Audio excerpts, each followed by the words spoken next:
Semangat pagi. Kembali bersama Inspirasi Harman Dasyat. Kali ini kita akan membahas satu buku dari guru saya, Pak Tung Desembaringin, dengan judul Work Less Earn More. Ya, jadi bagaimana kita dengan kerja yang relatif lebih sedikit akan tapi bisa menghasilkan hasil yang jauh lebih optimal. Ya, ini sangat relevan dengan kondisi saat ini. Kenapa? Hampir semua orang ya atau sebagian orang mengalami kondisi bahwa PHK semakin banyak. Terus kemudian orang tidak di PHK, gajinya dikurangin karena tidak ada pemasukan. Terus kemudian misalnya di area sales yang biasa variable income-nya jauh lebih besar karena tidak ada penjualan, akhirnya dia hanya mendapatkan fixed income. Padahal kebutuhannya begitu banyak yang biasa dicukupi dari variable income atau dari insentif atau bonus yang dia dapatkan dari hasil menjual. Nah, bagaimana kita mensiasati atau bagaimana kita melakukan antisipasi terhadap kondisi yang seperti ini? Tentu saat ini kita cukup bersyukur ketika ada pembatasan PSBB mulai sedikit diperlonggar ya, beberapa unit bisnis selain yang pertama dikecualikan sudah mulai beroperasi. Ini adalah menjadi kabar baik sekaligus kesempatan untuk kita bagaimana mempercepat ya rebound ya, atau bagaimana kita bisa kembali menjalankan bisnis kita atau melakukan penjualan jauh lebih maksimal. Nah, kita akan membahas tentang 8 prinsip dari Work Less Earn More. Ini adalah karya dari guru kita, Pak Tung Desembaringin ya. Saya membeli buku ini kurang lebih di awal-awal ya, cetakan pertama di akhir tahun 2018, hampir bersamaan dengan penerbitan buku saya. Ya, jadi buku ini sangat luar biasa, sangat menginspirasi. Dari yang pertama dari 8 prinsip Work Less Earn More. Yang pertama adalah bagaimana, yang satu adalah pentingnya faktor kali. Oke, saya pindahkan slide-nya. Faktor kali ini menjadi hal yang sangat penting ketika kita ingin meningkatkan baik omset, profit ya, maupun omset, profit maupun revenue kita dalam bisnis atau usaha apapun. Faktor kali adalah menjadi percepatan ya penghasilan baik perusahaan maupun kita secara pribadi. Dari mana faktor kali ini kita dapatkan?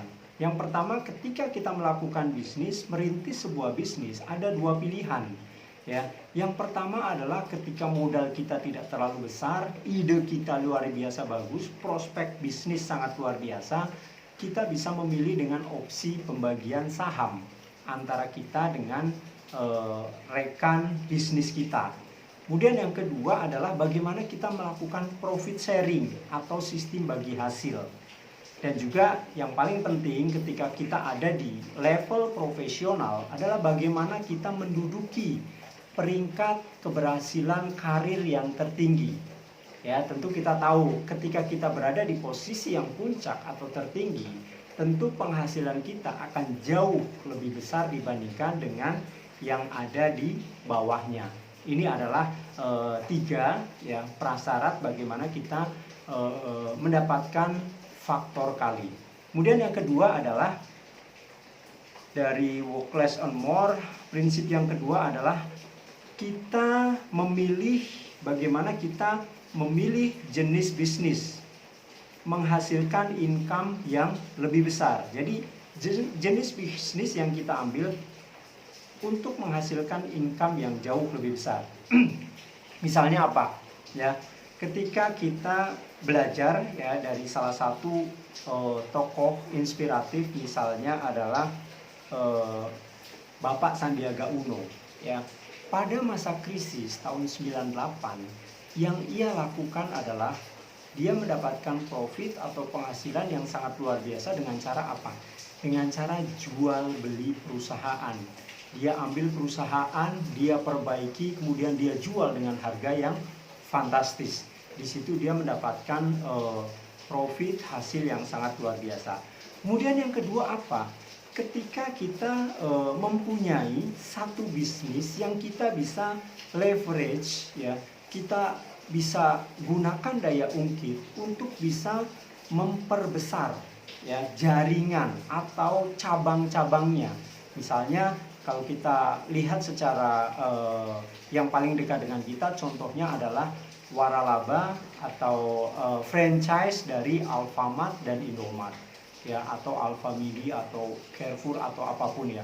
Pusat perbelanjaan yang awalnya hanya 1, 2, 3 dengan sistem franchise itu menjadi berlipat ganda, ya. Jadi bisnis retail atau franchise yang mempunyai bahkan tidak hanya puluhan, ratusan, tapi bahkan ribuan cabang, itu akan menghasilkan hasil yang sangat luar biasa, yang fantastis. Dan kemudian yang ketiga adalah, prinsip yang ketiga adalah menggunakan bantuan orang lain dan teknologi, ya. Tentu kita sadari bahwa ketika kita mempunyai bisnis, kita tidak bisa menjalankan bisnis itu sendiri atau hanya berdua atau 3 orang. Kita membutuhkan orang lain.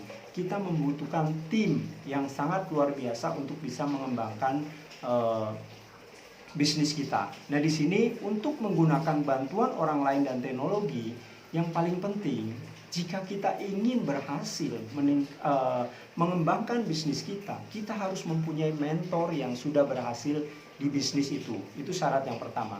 Kemudian yang kedua, jika kita ingin meleverage lagi, meningkatkan lagi, kita harus tergabung dalam komunitas pebisnis yang relevan dengan bisnis kita. Dan yang ketiga adalah bagaimana kita memanfaatkan. Era sekarang adalah era funnel system, ya.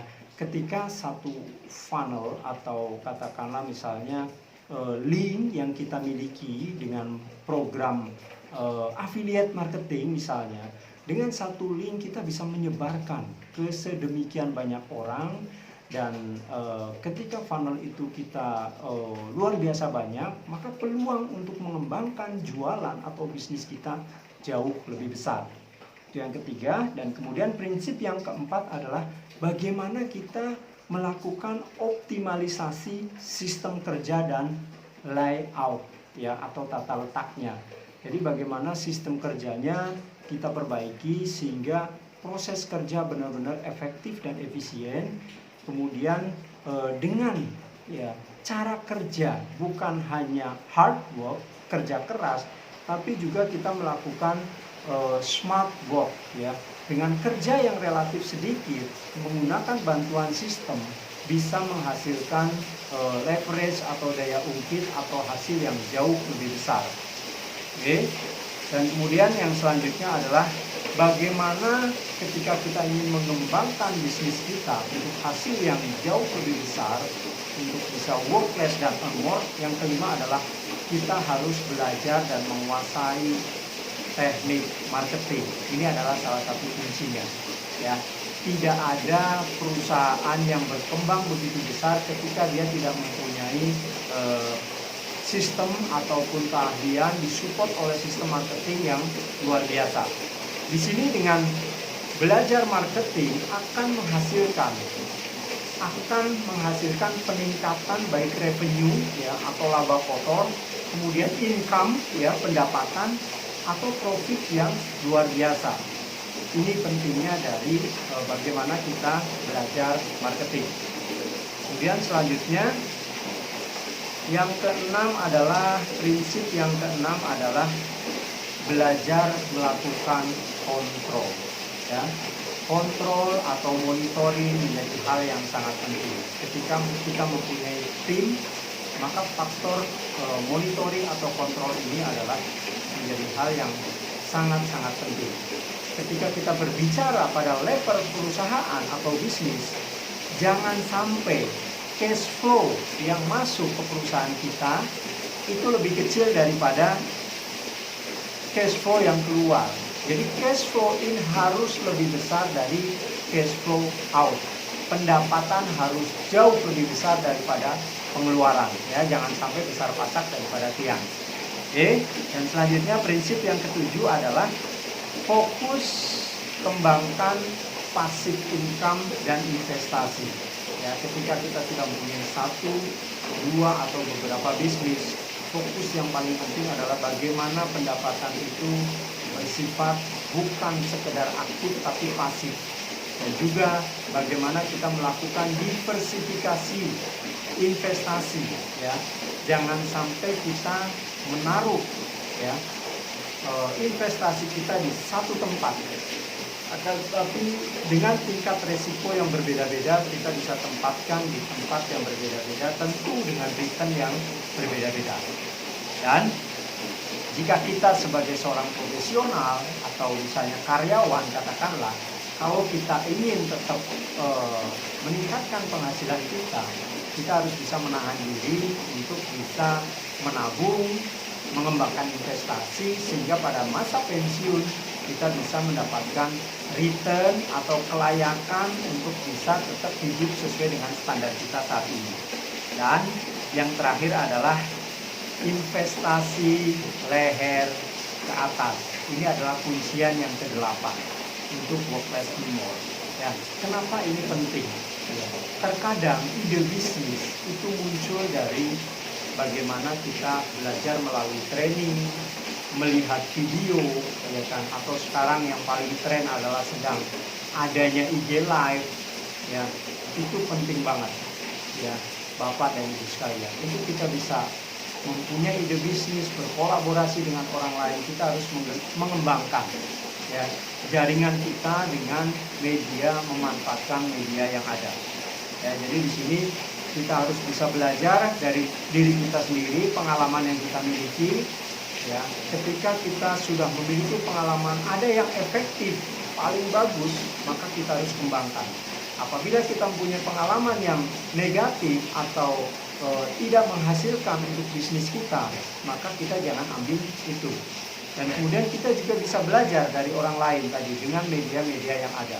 Ya, ketika kita sudah belajar dari mentor kita, ya kan, guru kita, ya, pembimbing bisnis kita, maka hasil kita akan jauh lebih besar. Kita tidak akan mengalami pengalaman, ya, pahit yang mereka rasakan dulu pada saat mereka trial error. Tapi kita sudah tahu jalan yang terbaik yang mana untuk kita bisa mengembangkan bisnis atau usaha kita. Demikian Bapak dan Ibu sekalian, bincang, ya, atau inspirasi hari ini, semoga bermanfaat. Dan jika Bapak dan Ibu sekalian ingin belajar lebih banyak dari inspirasi Harman Dahsyat, saya mempunyai channel di bidang tulisan, ada di www.harmandahsyat.com, kemudian di channel YouTube Harman Dahsyat, di IG Harman_Dahsyat, ya. Jadi semuanya sama, di Facebook juga sama. Silakan follow, ikuti, ya. Dan semoga bisa memberikan manfaat. Dan jika Bapak dan Ibu sekalian ingin mengetahui ide-ide bisnis, ya, bisa follow IG saya dan cek di link bio-nya, ada satu link titik. Bapak dan Ibu sekalian bisa belajar dari situ dan semoga bisa memberikan manfaat atau inspirasi ide bisnis apa nih yang sedang tren dan menghasilkan pada saat kondisi sekarang. Demikian inspirasi dari Harman Dahsyat, semoga bermanfaat. Salam dahsyat luar biasa. Semangat pagi.